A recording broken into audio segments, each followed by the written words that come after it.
is going on, everybody? What is going on? We are back. I know we took a couple weeks off, and I said I would never do that in 2023. But guess what? Life happens, and it happened fast. And so, y'all, I'm back. I'm Lawrence Henderson with another Hot Takes episode where we are always seeking to lead with humility, openness, and transparency. And I got a doozy for y'all today. I have a leader, coach, disruptor of all things that are comfortable for you and your organization. I have the dynamic Tracey Knight. What's going on, Tracey? Woo! Love that intro. I'm taking you with me. Well, Tracey, before we get into this conversation about dealing with difficult folks, who are you? Where are you in the world? Yeah, thank you so much. I've been really looking forward to this interview. So I am Tracey Knight. I'm Coach Tracey Knight. I'm a self-mastery coach. I'm based out of Atlanta and I work globally around the world, really helping super powerful and ambitious leaders learn how to effectively play and win the game of life. And that's what we're going to be talking about today is what this game of life is and why these difficult people keep showing up in your life. I love it. I absolutely love it. Well, and again, and one of the questions that I love to ask the leaders that I interview is, what got you into this work of coaching and leadership development? Yes, I never wanted to be a coach ever. In fact, I know I call myself a coach, but I really am not totally comfortable with it. At my core, I'm an educator. I am a people developer. And so my friends who have known me for years tell me that I was developing people when I was 8. I was definitely an entrepreneur by 10. But this is literally my purpose. It is so purposeful for me. But that purpose has taken on and embodied many, many passions over the years, everything from K to 12 education to higher ed to nonprofit, HR, corporate. I've served people in so many different sectors, but for the last 17 years in my business, I really have been focused on helping leaders create effective teams. Because what I began to realize is that people were really having the same problem. One, they see people as difficult. Number two, they don't know how to have conversations around difficult subjects. They're struggling to be able to navigate between multiple generations. And we're just really wanting to be effective, but we find ourselves being very frustrated and stressed because we're not always effective. So my work for the last 17 years has really been in this space, and it is so fulfilling for me. I get an opportunity to also do this in the collegiate setting, to really get those young professionals who are, entering the workforce and think they got it all figured out until they get there. I absolutely love that. And so y'all hear this. So it's funny how just the alignment of leadership development and how we're showing up in this season for organizations, because one of the biggest things that you just named there, Tracey, is leadership development and you as a coach being a bridge. That's what I was hearing as you were describing what you do and why you do, is understanding and identifying that need and being that person who can be that people whisperer, so that you can help people connect not only to themselves as individuals, but how they show up for others. Yeah. And it's funny, once upon a time, I know y'all out there who see this version of me, you would have never thought that at some point in my career, I would have been dubbed a difficult person. But I, as a former self-identified difficult person, I apologize in the most humblest and gracious ways that I can for said difficulty. But Tracey, you help people, and I love that I'm a self-mastery coach, because that's where it started for me, identifying it from the inside out. And so when you say to people, your take on difficult people is dead wrong, what is your understanding of what difficult really is all about? Yeah, thank you for that. Like, Mhm. I love that. I love the acknowledgement that you have been and probably sometimes still are a difficult person, just as I am Facts. that difficult person at times. And when I promise you to the listeners, when you take my course in dealing with difficult people, the one takeaway that you will come away from there with is that I am the difficult person. And so you begin to recognize that you too are contributing to this relationship, to the scenario. The undergirding of everything that I focus on in from a people development perspective, whether I'm doing motivational speaking, coaching, or training, or doing employee mediation, is around social and emotional intelligence. So as you well know, navigating conflict is one of the 26 competencies of social and emotional intelligence. And I want to talk a little bit about that. But before I do that, if you would just entertain me for just a second, I think putting some context around my philosophy will help Mhm. to contextualize what I'm going to say. And that's simply this: I believe that life and leadership are a game that we are all playing for the duration of your life. From the moment you pop out your mom's womb to the time you transition, you are playing the game called Lawrence's Life. And the object of that game is very simple. It's to create a life that is authentic for you, that is inspiring, and that is connected. Because unlike other world class games, you really only have one opponent. You're not really competing against that person who is on your team who doesn't seem to comply. The only opponent you have is the person that faces you in the mirror every single day. And so the object of this game is to keep leveling up who you are to become the next iteration, the next best version of yourself. See, all of us come in, which this is a part of the game. Every game has obstacles, right? So we each come in with a little bit of an obstacle. I like to call them triggers. And so those triggers, oftentimes things like feeling excluded or feeling powerless or feeling blamed or scolded or feeling controlled, like people are trying to control you, feeling unsafe, unheard, all of those triggers that come oftentimes from childhood, but that's too long of a story to go into. Those triggers are really what cause us to get real irritated when people show up in a certain way. And so that trigger, which sits in you and can be overcome, but I think that what we do is we overcome it in levels, we overcome it at layers.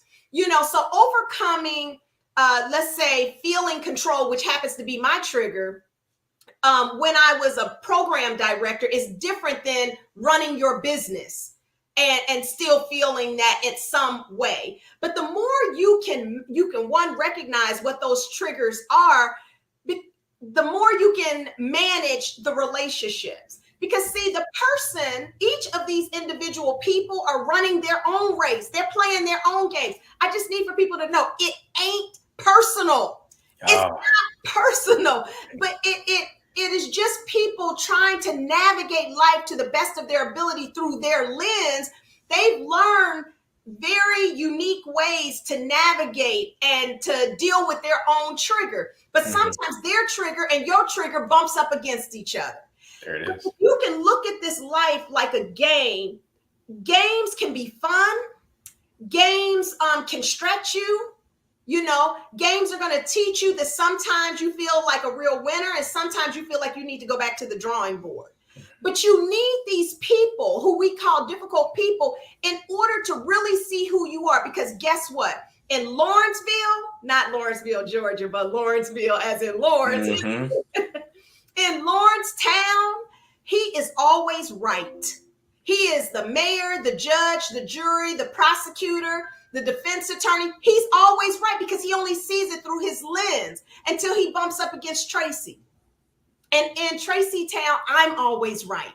And so when those two things collide, you get this opportunity to either lean in and see what your contribution to it is, to see how you can learn how to communicate more effectively, how you can learn to be more vulnerable and build a bond with this individual, learn how to foster trust with them, watch your own interpersonal skills, things like facial expressions and body language, learning how to listen, which is a part of the communication, but I want to segment that out to actively listen. It might be illuminating to you that you need to learn how to create win-wins in relationships. So I need a Lawrence to show me who I am so that I can become much more masterful at this game called my life. And if I don't have it, then I think everything is hunky-dory, but I'm not getting the results that I want. I tell you what, you better look for all my coaching clients that are out there. I promise I have not told Tracey about any of our sessions. I promise. I tell you, like, again, this is what people need to understand. Like, when you start having these conversations about individuals, right? And that emotional intelligence is one of them t-shirt slogans and those t-shirt phrases to get thrown around. Everybody got one, everybody bought one, and all 64 crayon box colors of a t-shirt. Right. But the work you're talking about, that describing of that, first that self-awareness, but then there's that self-regulation. And most people try to jump to the social awareness part of it, that empathy. I won't put myself in somebody else's shoes. Look, fact, you haven't even grown up in your own shoes. So like you said, I'm in Lawrenceville, you in Tracyville, and both of us coming together. And as you were describing that, what you're talking about is now operationalizing. And one thing that I tell majority of my clients, and I say it to my team all the time, is Q-tip. Quit taking it personal. Yes. Because if we really truly believe operationally and fundamentally, iron sharpens iron. Yes. It takes two strong people to have the humility to be in the presence of each other without taking things personally, but saying, I'm going to be more curious than confrontational, and understanding and seeing Tracey as a strong individual, as a strong leader.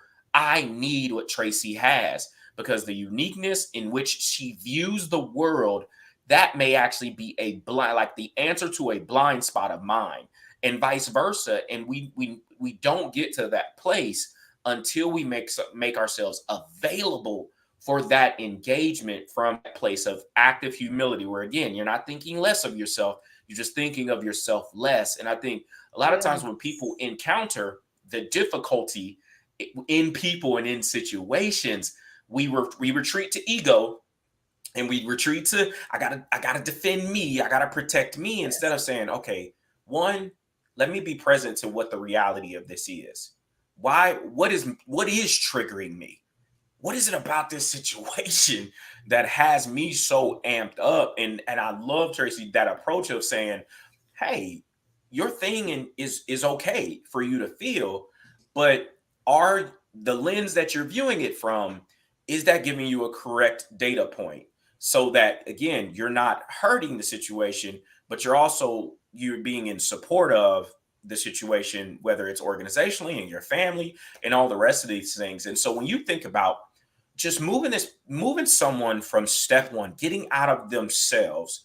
And again, me and you, we do it on a podcast, and it sounds real good to say, quit taking it personal. Don't do all this stuff. But that's being a work in progress. How do you get somebody to see themselves and then take that first next step towards, hi, my name is difficult, I want to move forward? How do you get them there? So the first thing, I do believe that awareness is the first step, but awareness does not change conditions. So I like to start with, what is the trigger? And really peeling back the layers on, when does that trigger show up? How does it show up? What do you do when you are that person that feels like you might be replaced, which comes from a place of abandonment, right? So if you're that person that feels like you might be replaced and you start to worry a lot, and maybe you become an overachiever or whatever it is, what behavior do you exhibit as a result of that? And how is that impacting your work, your stress, your relationship with your colleagues, the culture? How is it affecting that? Because I believe that you have to have a big enough why in order to make any kind of shift. Because what we're going to be talking about is growth habits. having a growth mindset and growth habits. But you can't get to that until you deal with feelings first. And then secondly, you also have to have a big enough why that's going to make you want to shift. Okay. So that why is what you defer back to. If there's a big enough pain point that's fueling that why, then when times get tough, like the ego starts to rise up, you can go back to, but I want something different here. You know, I see how this is impacting my team. I see how it's impacting my significant other. I want something different. I want a different caliber of marriage, of relationship, etc. Because those are the things that will propel you through. Then I think the next thing is once we become aware of it, another part of this is really understanding the distorted thinking. So now we need to start dealing with the belief systems that are fueling that. So things like there are about 4 automatic thoughts that run rampant in our mind on a continuous basis. And some people cleave to one more than the other. So they are assuming. So now you're in a relationship with someone, and if you are triggered, you might be that person that automatically starts assuming that you already know why this person is doing what they're doing. And you've already drawn the conclusion. In other words, you have the answer book. You haven't asked anybody anything. You haven't had any conversations at all. And the best example, Lawrence, I got to give you this. This was not a workplace example, but it's a personal example, but one that I think is so relevant around relationships. So one of my mentees, I won't say which school she goes to, but one of my mentees was dating this young man, and she's kind of new at dating and building bonds with people. But she's dating him, and they were going out and kind of going Dutch, but she was driving. She was doing the driving because his car was off campus and all that good stuff. And so over time, she started forming some like resentments around it because one of her things is about being used. Okay, her trigger. And so what ends up happening is she goes and talks to her girlfriend. She talks to an auntie and some other people, and they all tell her, you should dump him because he's, he's not, this is no different than what we do in the workplace. You know, the supervisor is doing this, the coworker is doing that. So they've already decided, they've already assumed that they know why this young man has not decided to like maybe treat on one of the dates or whatever, or offer her gas money, which is one of the things she said. So she goes and she breaks up with him. So she finally gets to me. She's already taken the action. And so I say, I'm going to call her Mary. Mary, did you have a conversation with him? Right. Go figure. I said, did you ask him? Did you share with him how you were feeling?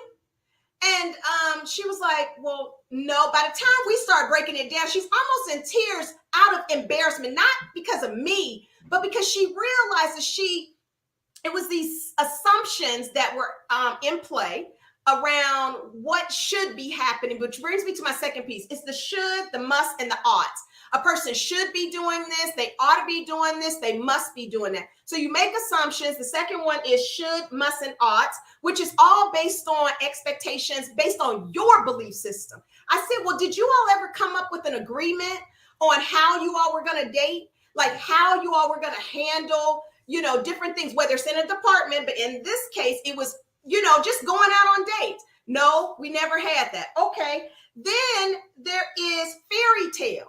The fairy tale idea is like, oh, everything is great. Everything, you start thinking on the very front end, everything will just be fine. I don't ever need to have a difficult conversation. It'll just work itself out. And so it's like being in denial and sticking your head in the sand. And so when you do that, and then things don't turn out the way that you want them to, the fourth phase of belief system is you start catastrophizing. You go from 0 to 1,000 in 2 seconds, So I say all that to say, and I know I'm using a personal example here of just dating, but it really in the workplace, it is so often, it's the same exact thing. So when we can get to that, and you can begin to see your ownership. Now, thank goodness my mentee, Mary, went back to, by this time she had blocked him, had cleared his number out of her phone. I'm talking about gone to the extremes here. And then, but later, somehow, this young man decided to call her.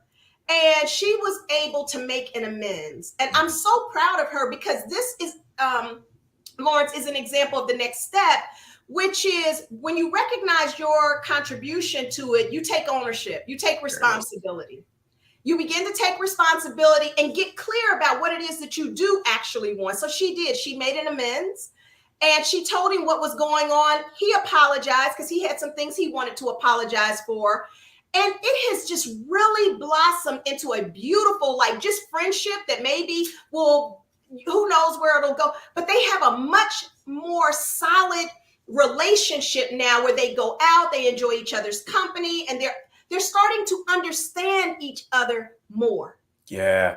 And I love that connection point, and I love taking it from the personal side, because one of the biggest things and the biggest travesties that ever happened to us as professionals was this belief that you could box yourself into these entities, right? I got the work hat me, I got the personal hat me, I got, and COVID allowed that to blow right up in our faces, and to expose us all as emotional squishy beings 24/7. And what you just connected there in the workplace is just this idea and an amazing example of a Q-tip.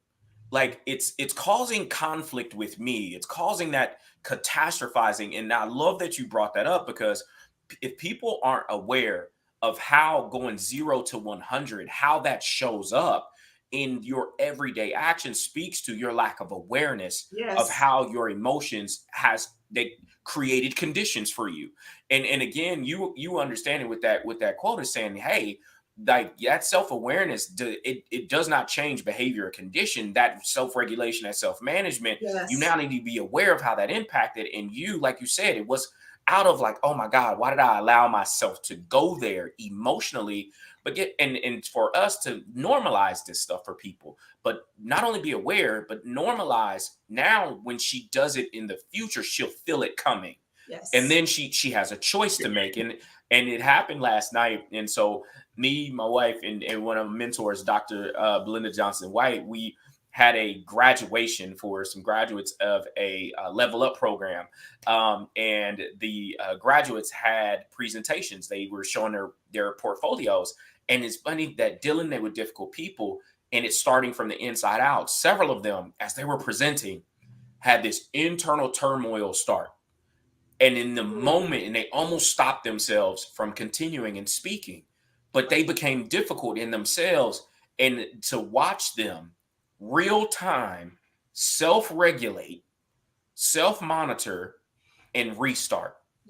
Lock back in. And for us, and again, watching them on their presentations, be like, man, do we do that in relationships? Can we do that in relationships? We absolutely can. Absolutely. It's just it's a matter of you being conscious and you being present about what is my body trying to communicate to me, and then you having a choice. And I love was at a conference last week, and I've been telling everybody this week. Dr. Carolyn Leaf, she said it kind of those three phases, and it almost in line with almost every one of the phases you talked about, Tracey, is you think, you feel, you choose.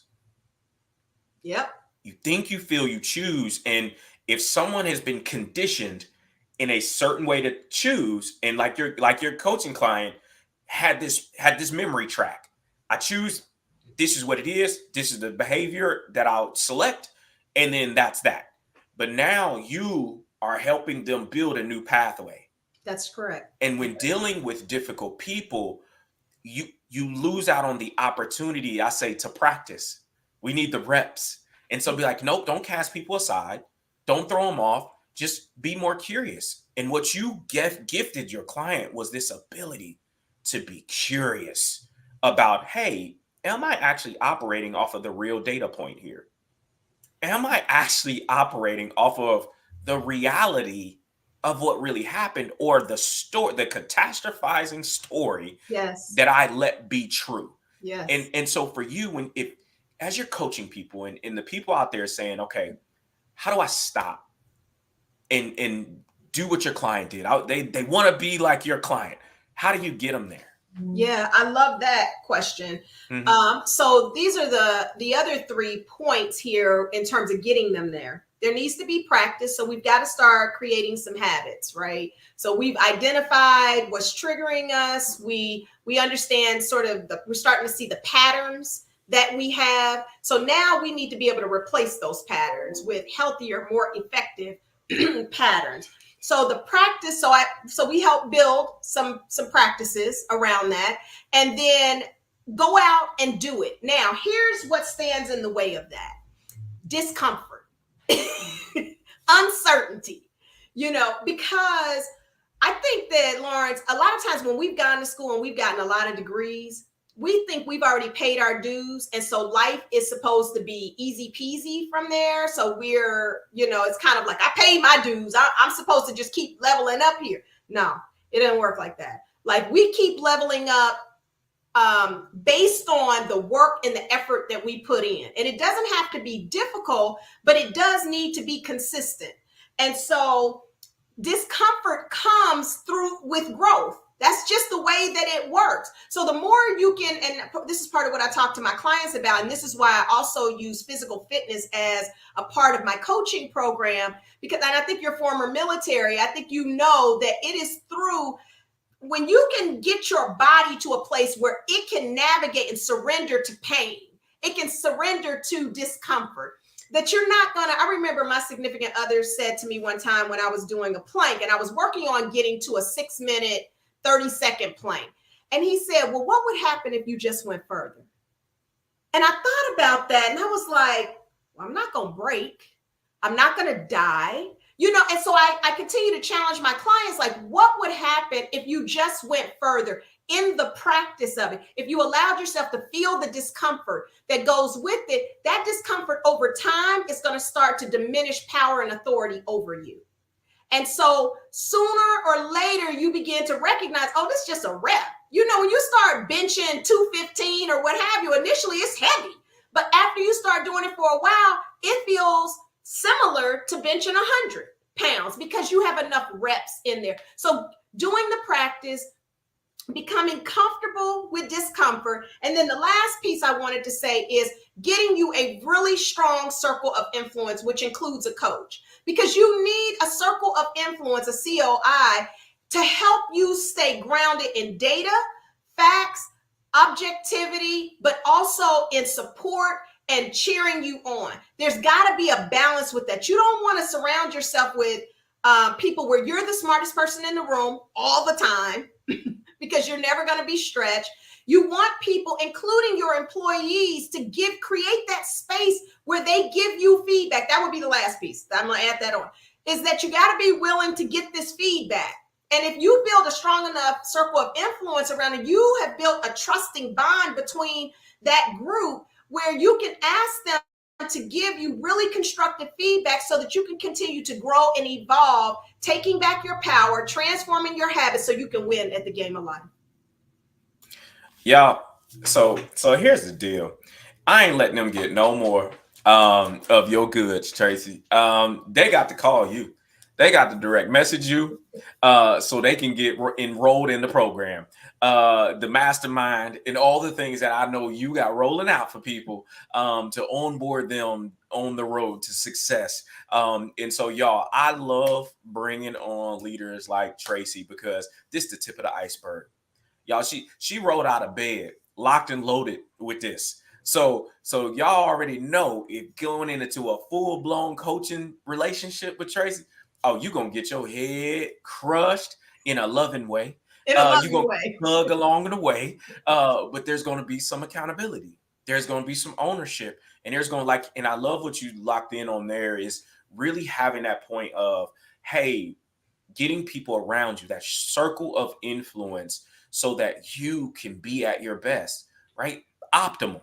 And understanding that you're in this state of growth. And the way I love to say it is, understanding that we're seeking to be progressive, not perfect, in this thing we call life. And so, Coach Tracey, how do people link up with you, your programs, all the rest of those things. Give them the details. I love it. So I make it real simple for people. Everything is I am Tracey Knight. So you can DM me on Instagram. You can hit me on Facebook, TikTok, what did I forget there? Facebook, Instagram, TikTok, all at I am Tracey Knight. So that's one thing. On LinkedIn, it's just Tracey Knight. You can go to my website at IamTraceyKnight.com. And let me spell Tracey, Tracey, and then Knight, Knight. So IamTraceyKnight.com. What I'm super excited about at all times is this Take Back Your Time challenge that I've been doing out here in these streets, because so many leaders are at the brink of complete burnout and destruction and self-destruction. So we've got our next Take Back Your Time challenge where, Lawrence, you will not believe this, but I'm teaching leaders how to reclaim 500 hours a year of their own time, which is the equivalent of adding like a full another day to your week. And so if you're really wanting to figure out where all your time is going and what's burning it up and how to reclaim it, how to learn how to say no when no is needed and yes when yes is needed, you definitely want to be in this 3-day challenge. It's only an hour each day for 3 days. Invest that in yourself. Again, go to IamTraceyKnight.com and you can learn more there. If you're interested in coaching, we have our training camp. So we have an 8-week program and we have a 6-month program, all designed for you to identify your epic leadership challenge and to develop the growth habits to overcome that. And then the last thing I want to share with you is our retreat. And this is for the women out there. I'm doing You Revealed in Costa Rica. It's 6 days and 5 nights at a 5-star resort where you will learn the 10 secrets to becoming a fully expressed woman. Just one of the few, FEW, a fully expressed woman. And it's really designed for women to answer 7 questions for herself. Who am I? What is the source of my power? And how do I wield that to lead my own life? Why am I here? What is it that I want to contribute? What type of relationships do I want in my life? And what standards will I set for myself? And most importantly, what is pleasure for me? Y'all better go to IamTraceyKnight.com and get locked in. And so I am honored again, Tracey, that you spent this time with me and the audience today. And so y'all connect with Tracey to get your head beat in a lovely way. And I'm waiting for the all-included retreat. It's so coming. We can go answer the 7 questions too. And so that sounds like partnership opportunity for the future. Absolutely. And so I'm excited. And again, whatever you have going on, Tracey, please continue to share, tag me in everything so I can make sure that the community stays connected to you and all the amazing work that you're doing. And so thank you. Any last words for the people before we get out of here? I'm just so grateful. And I just want to tell you that life is meant to be lived and to be enjoyed. You don't have to get up every day feeling like work is arduous, like your relationships are not satisfying. You get a chance to create this game called life. So create it with intentionality and let people like Lawrence and I show you how. Thank you, Hot Takes with the boss. I love it. So again, y'all, this has been another episode of Hot Takes, where we're always seeking to be humble, open, and transparent. And if you are a leader, practitioner, coach, speaker, and you want to be out here amplifying voices and people and all the things they have going on in their life, let me know. Hit me up, direct message me so we can get you on the schedule. And so until next time, be well, take care of each other, and we will see you soon.